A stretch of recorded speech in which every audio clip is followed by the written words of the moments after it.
Hello everyone and welcome to the Edmonds Racing Preview Show. It's been a huge week for the team.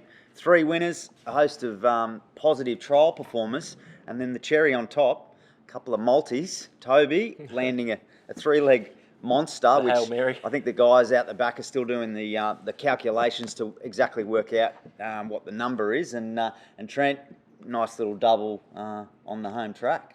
So well done. Thank you. Did you get any fan mail? Did you get any people that thanks so. for the tip? No, I didn't see anything. 3-leg multi? No, I don't think nothing. they Get plenty I of don't hate think mail they when they watched get it. rolled. Anyway, I tipped 8 losers in a row, so maybe they thought, no, I'm not watching. How much did you have on it?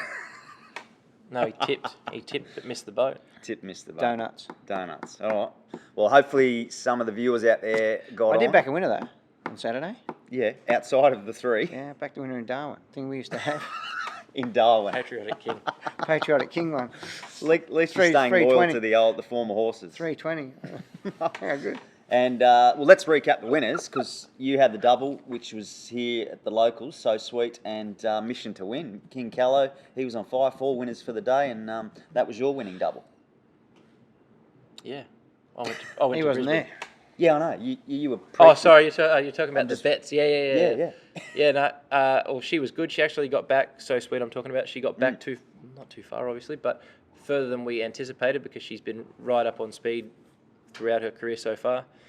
Took a little while to get there, but it was soft in the end, and hopefully she can go on now. It was good cutest prize money. It's like 30, just a tick under 32,000 to win a maiden on the poly. So It's good money. it's massive money for a filly. Cutest filly. Cutest filly. Cutest filly. Yeah, it's good advertisement for the. It's cutest. It's great. My word, it is. And Mission to lucky. Win, he was good too. He took a while to get there, but I thought Callow rode him well. He got speared off on the corner and lost a bit of ground. I think his daughter kicked away on one of Marcus Wilson's. I thought we were in a bit of strife. He's going to run another second. Ended up winning pretty softly in the end. So yeah, it was a good win. It was a very good effort, and well done to both sets of connections. Very patient.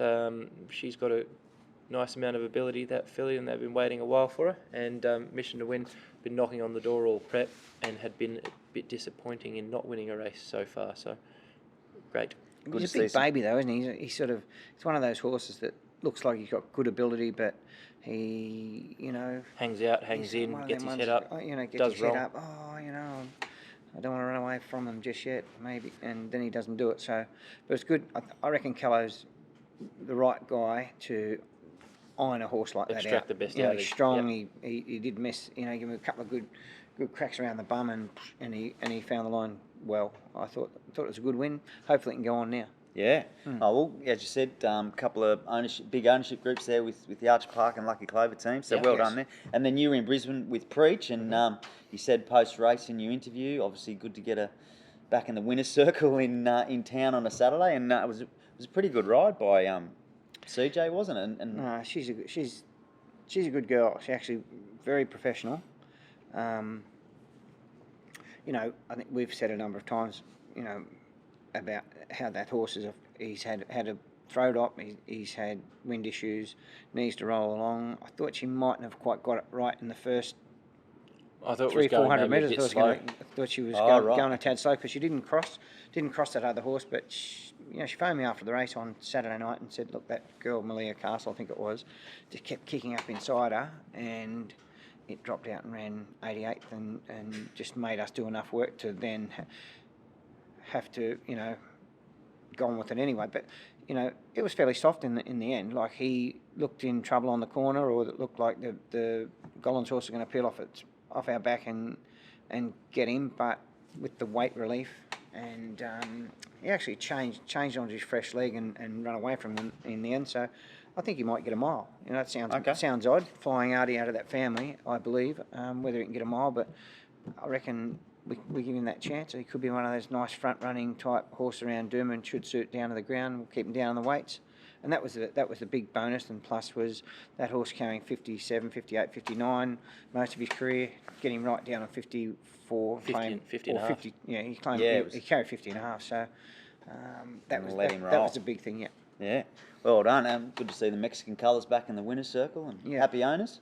Well, they ever since Darren and the lads changed to those colours, they haven't had a great deal of luck. So It was good to see a There's Saturday winner. an off one in them, didn't he? After the change? I don't reckon he did. He was only in the pink? I don't think he did. I think he had the prep as when you took him to Melbourne for the All-Star Mile, like around that time with the Harovian, and then changed him over. I don't reckon he won a race in the Mexican colours. Yeah, well, good to see them flying high on Saturday. All right, during the week as well, some impressive trial performers, some big names stepped out there. The Vows, he was good. I didn't go out there. I was back here doing some work, but he showed a bit of toe. I was surprised. He's never done that, and Michael made him do it. I suppose Dad could comment more on it. He was out there. No, I thought I was only along for the ride. I haven't got to go yet. Yeah, sorry. Adam. All right, take it away. No, keep going. It's fine. I'm happy to listen. I was just saying, like I couldn't believe that. You've mentioned so well he's a bit of a lazy track worker, or what he shows in track work and trials isn't necessarily what he does on race day. But he was pretty sharp, wasn't he? Yeah, I think Michael was aware of that, and he must have ridden him somewhere. I don't know, because maybe he trialled him. Did he somewhere? Or he said, "Geez, lazy horse, this horse." And I said, "He is, yeah." So he just came out positive and give him a little squeeze, and he took off. That was it. Just a queer. He's an unusually odd horse. Like most horses that are good horses are competitive and always give you their best. He gives his best on race day all the time, but out here, trials and everything, mate, you could just get him beat 100 metres and you'd be shaking your head, wondering what's going on. You wouldn't think he'd be able to win a race on the pole. Yeah, that's right. You wouldn't think he'd be able to win anywhere on his shop. We know that. It's just disappointing in the fact that he just doesn't give you that confidence to say, yeah, you know, this is where we should be going, or so now we've got to kick off in a quite a plain race at benchmark 85 in a couple of weeks' time to see if he can go to the Silver Eagle and on to the Golden Eagle. Like, you know, personally, I think they're going to be a little out of his reach, but that's okay. Okay. He's a gelding, so it's not going to hurt him at all. But you know, we can aim at those type of races and come back a peg if he doesn't measure up. More than likely run in the Silver Eagle, and then work out, because you won't have your Giga Kicks or the good some of the main eventers. Yeah, Amelia's Jewel. In that, I wouldn't think they were still down south. So we'll probably head that way. Okay, but you'll say kick him off. We'll kick him off in a cheap race in Brisbane. Claim down on him. Probably put CJ on him, I think, if she wants to ride him. Bailey Wheel is the other obvious choice, but he's a little hard to get. So may as well nail a claimer away pretty quick and see if we can do that and see what happens. Okay. And who else? You had quite a big team step out there. Who else caught the eye? A couple of nice fillies trialled. The really nice written Tycoon filly that trialled. She didn't finish in the placings, but she does go very well. Precise Miss. I liked Wahine Galaxy's trials. Daisy Keller rode her right back, and she chimed in really nicely. I think we've done that a little different this time.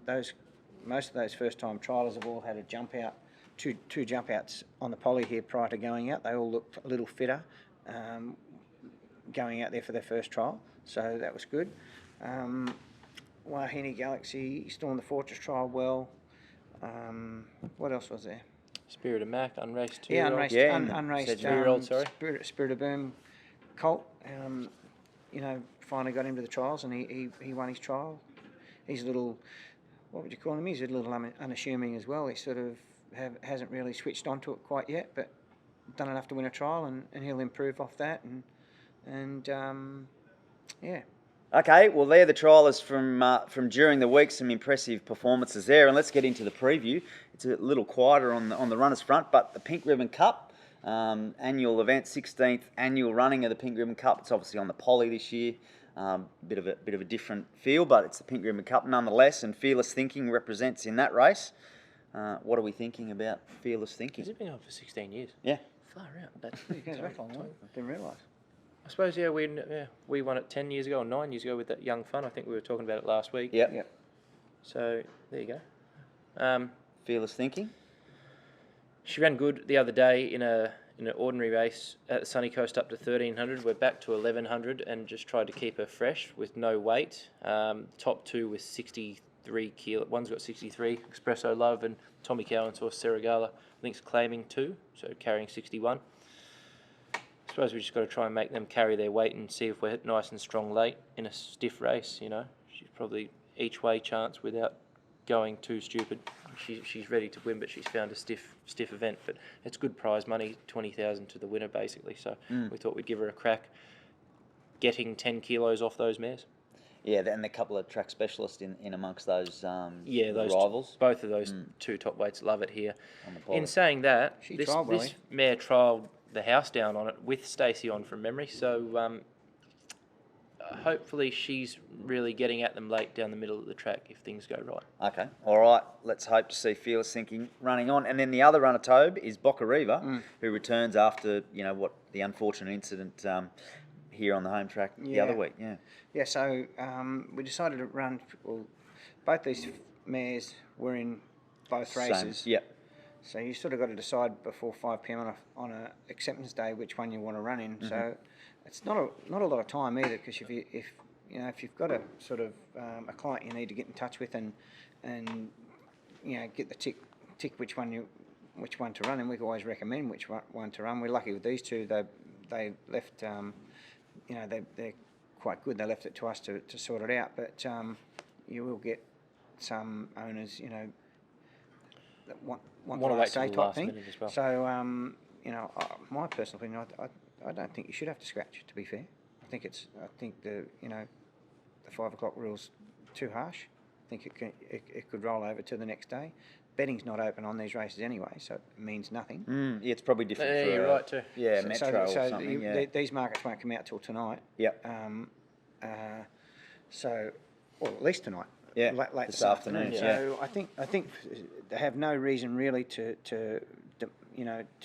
need that to happen. So anyway, we've scratched Boca Riva out of the pink ribbon and running her in the Class 1. So it does look a nice race for her. She got 58 kilos. I think she's drawn 8.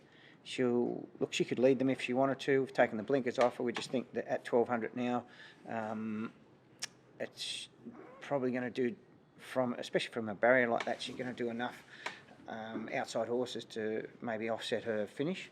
So we just took them off her, and looks to get outside lead or lead to me, and she should nearly win. Okay. I reckon. We'll beat them. Well, they're the 2 runners. Yeah. Best bets. The calculations have just come back in. Uh-huh. Trent, you're still in the lead, 924. Toby, you're out of the negative. With that collect, you're up to 522. You blasted right out, actually. Wow. So we'll see how we go this week. So two runners on home front to choose from. Who are we going to go before we ask for a round the grounds tip? I think it's pretty obvious. We'll probably both pick the same horse, won't we? Will you? Oh, yeah.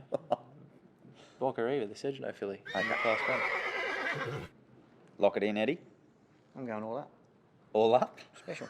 I'll go Fearless Thinking. Fearless Thinking All in the Boca Riva. Boca Riva. I like it. I like it. Yeah. All right, let's go around the grounds. You got anything around the grounds? I'm sticking solid with King of Sparta in the Bobby Lewis first up specialist. Well. That's me. Oh, He's going back to the video ref here. I'm going in the. I was keen for something in the Mackay Dev. I'm going to Alligator Blood this week. Alligator Blood. How's that? He loves Flemington. He'll get to the front. D. Oliver on his last spring carnival, so I reckon he's going to run super second up especially around Flemington. Okay, all right. Be good to see him back in the winner's circle. And while we're on Victorian racing, there's a bit of the talking point during the week was the ride on Giga Kick. Yeah. I know you had a few thoughts on the group chat on last Saturday. I tipped it. I was spewing, but not spewing. But when you see them sort of things happen to a good horse like that, rule of thumb always is if something happens, just ride for luck.